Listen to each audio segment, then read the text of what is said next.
আমি আপনাদেরকে একটা ছোট্ট কারগুজারি শোনাই, আপনাদের দিল কেঁদে দিবে। 2016 সালের ঘটনা। তখন ঢাকায় মোহাম্মদপুর আমি খতমে তারাবির জন্য 2 জন হাফেজ নিয়োগ দেওয়া হবে কেন্দ্রীয় মসজিদে। অনেক হাফেজে কোরআনরা সিরিয়াল ধরেছে তারাবি পড়াবে। কার মনে না চায় এত বড় এক মসজিদে আমি যদি চান্স পাইতাম তো আমার কপালটা খুলে যেত।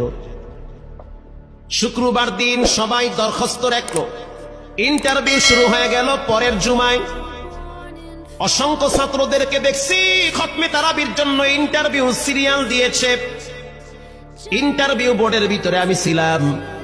কয়েকজন হাফেজকে আমরা সিলেকশন করছি যে এদেরকে নেওয়া হবে। এদের তেলাওয়াত সুন্দর, পড়াও বড় মজার।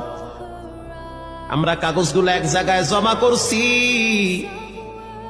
পরের জুমায় আমরা ঘোষণা দিয়ে দিব কোন মায়ের সন্তান চান্স পাবে।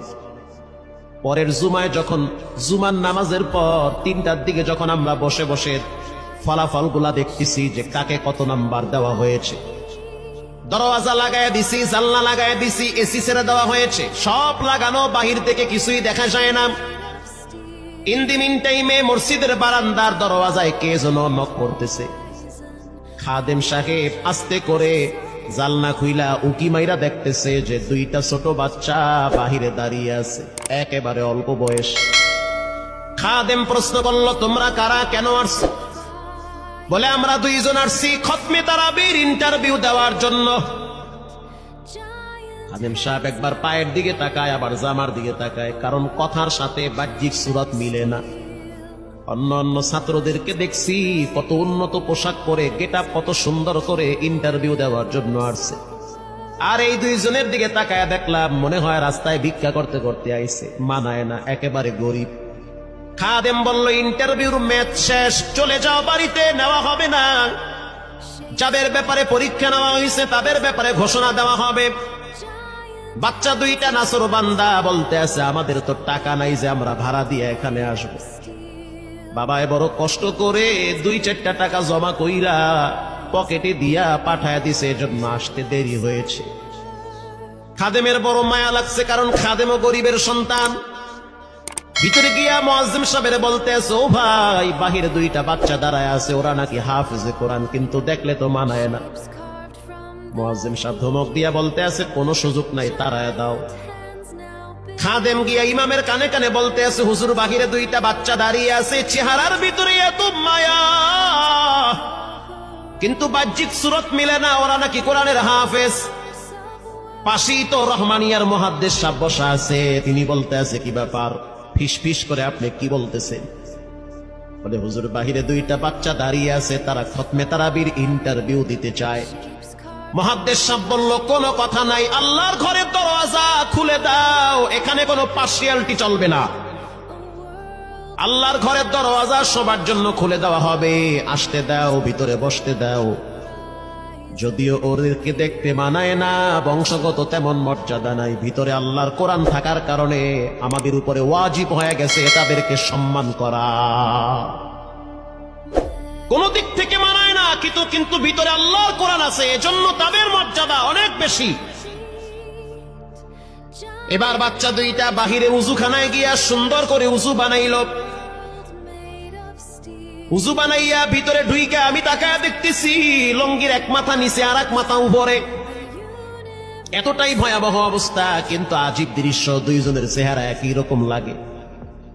2 জনের চেহারা একই রকম লাগে, কে বড় কে ছোট বোঝা বড় কঠিন হয়ে গেছে। মুসলমান ভাইয়েরা আমার, ইমাম সাহেব প্রশ্ন করলো, তোমরা 2 জনের বাড়ি কোথায়? বলে, আমরা নারায়ণগঞ্জে ভাড়া থাকি। বাড়ি কোথায়? বলে, আমাদের বাড়ি কুড়িগ্রামে। কুড়িগ্রাম থেকে ঢাকায় কেমনে আসছো? বলে, বাবায় ঢাকায় নিয়ে আসছে। কয় মাসে কোরআন শরীফ খতম করেছ? বলে, আমরা 2 জনে 11 মাসে 30 পারা কোরআন খতম করেছি। ইমাম সাহেব একবার চেহারার দিকে তাকায়, আর একবার পায়ের দিকে তাকায়। স্থানীয় গণ্যমান্য অনেক ব্যক্তিরা তাকায় আছে এদের দিকে। ইমাম সাহেব বলতে আছে, বাবা, তারাবির ইন্টারভিউ শেষ হয়ে গেছে, বাড়ি চলে যাও। যেটা একটু দেখতে ছোট, ও চোখের পানি দেখলাম টিস্যু দিয়া মুছতেছে। কেন কাঁদতেছো? বলে আমরা গরিব, তার জন্য মনে হয় আমাদেরকে তাড়ায়া দিতেছেন। আমরা জানতাম না ইন্টারভিউ তাড়াতাড়ি শেষ হয়ে যাবে, আসতে দেরি হয়েছে কারণ আমাদের তো ভাড়া টাকা ছিল না, বাবায় কষ্ট করে কিছু টাকা দিয়েছে, সেটা দিয়ে এখানে আসছি। এবার মুহাদ্দিস সাহেব বলতে আছে, তাহলে একটা কাজ করো, তুমি কিছু তেলাওয়াত করে শোনাও। দুইজনেই উত্তর দিল যে আমরা তেলাওয়াত করলে তো আর নিবেন না, আপনারা প্রশ্ন করেন, আমরা দুইজনে উত্তর দিব। আমি তো আশ্চর্য হয়ে গেলাম, জীবনে কত হাফেজ দেখছি, এরকম হাফেজ দেখি নাই। প্রশ্ন করবেন, আমি উত্তর দিব। বুঝতে পারলাম ভিতরের খবর কেউ না জানলেও একজন জানেন, তিনি হলেন কে? মুহাদ্দিস সাহেব বলতে আছে, বাবা প্রশ্ন করব ঠিক আছে, তোমাদের মন মতো একটু তেলাওয়াত কইরা শোনাও। তেলাওয়াত যদি মানসম্মত হয় তাহলে ইন্টারভিউ নিব, যদি না হয় তাহলে ছাঁটাই করে দিব। এবার ছোট যেটা সেটা তেলাওয়াত শুরু করলো সূরা তাহা থেকে। তাহা মা আনজালনা আলাইকাল কুরআনা লিতাশকা। এত সুন্দর পড়া মনে হইতে আছে, আসমান থেকে কোরআন নাজিল হইতেছে। এত সুন্দর পড়া, কত রঙের ঢঙের পড়া শুনলাম, এই পড়া কোনোদিন শুনি নাই। আমি তাকায় দেখলাম স্থানীয় টিউনো সাহেবের চোখের পানি বায়া বায়া পড়তেছি, ইশারা দিতে আছে আরো তেলাওয়াত করতে বলেন। এই পড়া তো শুনলে আমার দিলের ময়লাগুলা কাটে। আল্লাহর ঘরে যখন গেছি বাইতুল্লাহ ফজরের টাইমে ইমাম সাহেব তেলাওয়াত করলে যেমন মনে হয়, মনে হইতে আছে ওই কোরআনের আওয়াজটা এখন এই মসজিদে বাজতেছে। ছোট বাচ্চাটা তেলাওয়াত করলো, বড় সন্তানটাও তেলাওয়াত করলো। এবার যারা হাফেজ সাহেব ছিল তারা প্রশ্ন শুরু করলো, যেখান থেকে প্রশ্ন করে পৃষ্ঠা ঠেকায়া দেয়, একটা জায়গায়ও আটকাইতে পারে না। এমনকি বাচ্চা দুইটা এটাও বলেছে, যদি আপনাদের যদি ধৈর্য থাকে তো আমরা দুইজনে পুরা 30 পারা এখানে এক দাঁড়ানে পড়ায়া দিব, আশা করি একটাও বাঁচবে না। এত সুন্দর পড়াশোনার পরে মোতাওয়াল্লি সাহেব বলল, সব বাদ, আমার কাছে এই দুইজনই পছন্দ হয়েছে। এই দুইজন রে মোতাওয়াল্লি সাহেব দাঁড়াইতে পারে না, হুইল চেয়ারে বসে থাকে, কাছে ডাইকা বুকের সাথে জড়ায়া ধরছে আর বলতে আছে, আল্লাহ এমন একটা সন্তান যদি আমার থাকতো, জীবনটা ধন্য হয়ে যেত। আমার মৃত্যুর পরে একটু হইল তারা কোরআন তেলাওয়াত করতে পারত। নিয়োগ হয়ে গেল, তারাবি শুরু হয়ে গেছে। মোহাম্মদপুর থানায় গিয়ে খবর নিয়ে দেখেন অনেক পুলিশরা এই বাচ্চার পিছনে দাঁড়ায় দাঁড়ায় নামাজ পড়ে চোখের পানি ছেড়ে কেঁদেছে।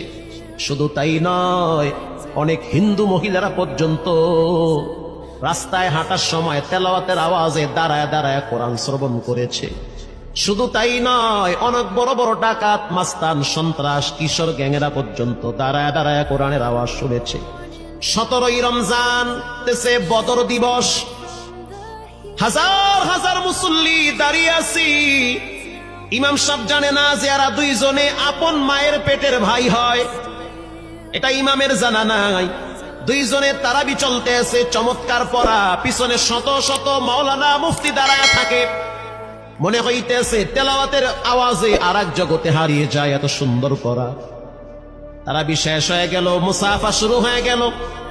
বাচ্চা দুইটারে কেউ বুকের সাথে জড়ায়, কেউ কপালে চুমা দেয়, বলে আল্লাহর কোরআনকে চুমা দে। হাজার হাজার মানুষ যখন আস্তে আস্তে নামাজ শেষ করে চলে গেল, একেবারে মসজিদের পিছনে বারান্দার পরে আরো একটা বারান্দা থাকে, ওই বারান্দায় এক লোক বসে বসে গামছা দিয়া চোখের পানি মুছতেছে। কিছুক্ষণ পরে লোকটা দেওয়ালের সাথে কপালটা ঠেকায় দিয়া একেবারে অস্থির হয়ে গেল, মনে হচ্ছে তার ভিতরে কাঁপুনি শুরু হয়ে গেছে। কিছু মুসল্লি গিয়া প্রশ্ন করলো, কি হয়েছে আপনার? বলে আমার কিছুই হয় নাই। টাকা লাগবে? বলে না, টাকা লাগবে না। তাহলে আপনি কেন এখানে কাঁদতেছেন? বলে আমি এমনি কাঁদতেছি, এটা কষ্টের কান্না না, এটা খুশির কান্না। এটা কষ্টের কান্না না, এটা খুশির কান্না, আনন্দর কান্না।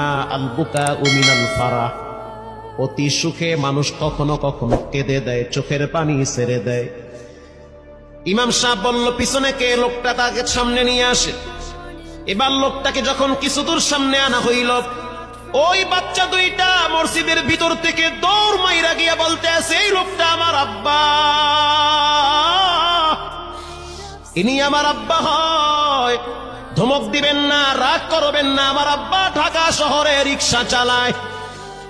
রিক্সা চালায় চালায় আমাদের দুইটা ভাইরে কোরআনের হাফেজ বানাইছে। ইমাম সাহেব ধমক দিয়ে বলতে আছে, আপনি কেন দেরি করলেন, আগে কেন আসলেন না? রিক্সাওয়ালা বলতে আছে, আমি যদি আগে আসতাম আর যদি পরিচয় দিতাম আমি রিক্সাওয়ালা, হয়তো আমার বাচ্চা দুইটারে মানুষ খোটা দিবে যে রিক্সাওয়ালার পোলা। এজন্য আমি আসি নাই, দূর থেকে নামাজে কোরআন তেলাওয়াত শুইলা আবার আস্তে করে দূরে চলে যাই। মাঝে মাঝে বাচ্চা দুইটার সাথে দূর থেকে আইসা দেখা করি। এটাই হলো কোরআনের বরকত। পরে শুনতে পারলাম এই বাচ্চা দুইটার মাও নাকি গাড়ি অ্যাক্সিডেন্টে মারা গেছে। লাশ পরে আছে সেই কুড়িগ্রামে। একটা ছেলের নাম জোবায়ের আর একটার নাম হলো তালহা। রিক্সাওয়ালা বলতে আছে, আমার আফসোস নাই, কষ্ট হলো এক জায়গায়, সেটা হলো ঈদের সময় বাচ্চাগুলা তো বাড়িতে যাবে। বাড়িতে যাওয়ার পরে দেখবে ওদের মায়ের লাশ কবরে পড়ে আছে। ডানে বামে মাটি, সামনে পিছনে মাটি, মাটির ঘর, অন্ধকার কবরে মা ঘুমায়। ঈদের দিন এমন কোন দরদি নাই যে আমার বাচ্চাগুলারে সান্ত্বনা দিবে। গত ঈদেও দেখছি বাচ্চা দুইটা মায়ের কবরের পাশে দাঁড়ায় দাঁড়ায় লম্বা টাইম কেঁদেছিল। আমাদের ঘরে কোনো ঈদ নাই। রিক্সাওয়ালাকে সান্ত্বনা দেওয়া হইল, নসিব আপনার ভালো, কপাল খুলে গেছে। দুইটা সন্তান হীরার টুকরা এমন ভাবে তৈরি করেছেন মনে হইতে আছে জিন্দা কোরআন হাঁটতেছে।